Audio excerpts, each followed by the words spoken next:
Welcome to a Legendarium special about strange ways to die in Victorian Britain. Death is always a tragedy to those who have lost someone close to them.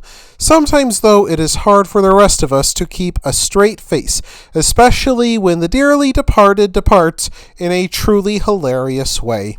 During the early Victorian era, huge crinoline skirts became all the rage. These large petticoats covered with fabric gave the impression of a huge and voluminous skirt rather than actual layers of skirts, which proved rather cumbersome.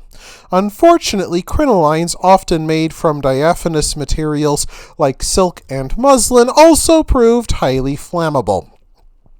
Many newspapers reported on dozens of women who had the misfortune to get too close to an exposed flame.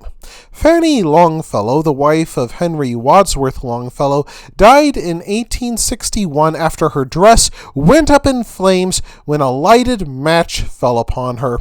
Longfellow himself attempted to extinguish the flames, but his wife's skirts became so engulfed in fire that he failed to save her life. Archduchess Mathilde of Austria suffered a similar fate in 1867 when she pulled the classic adolescent stunt of hiding a cigarette from her father behind her back. This inadvertently set her dress ablaze. Fear of crinoline skirts going up in flames became so great that a newspaper called The Tablet in 1858 suggested that every lady should be accompanied by a servant carrying a bucket of water. The second such death happened in 1875, when a mouse suddenly dashed onto a work table in a South London factory mainly staffed by young women. During the commotion which followed, a gallant young man stepped forward and seized the rodent.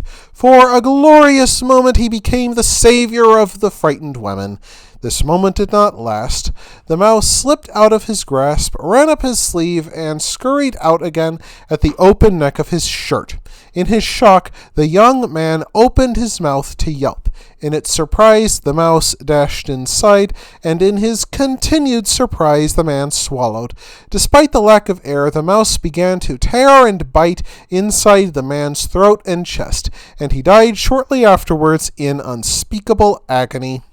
In a small village in Lincolnshire, a 30-year-old woman, only recently in fine health, fell seriously ill. The local doctors could not fathom the cause, and likely in part because of that, the woman died. Hoping to solve the mystery, the doctors asked her grieving family for permission to carry out a post-mortem. Whatever they imagined they might find, it could not possibly have been what they actually discovered. Namely, a solid lump made from human hair, weighing 2 pounds and looking very much like a black duck with a very long neck. It caused a terrible thickening and ulceration of the stomach, which likely caused her death. When the doctors asked the deceased woman's family, the sister admitted that for 12 years the deceased took up the strange habit of eating her own hair. It seems this habit ultimately cost the woman her life.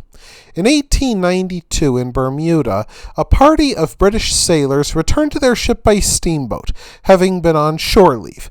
Drunken sailors being drunken sailors, an argument erupted. The argument turned into a brawl, and one man went overboard. A marine began to strip off his clothes to save him, but his commanding officer ordered.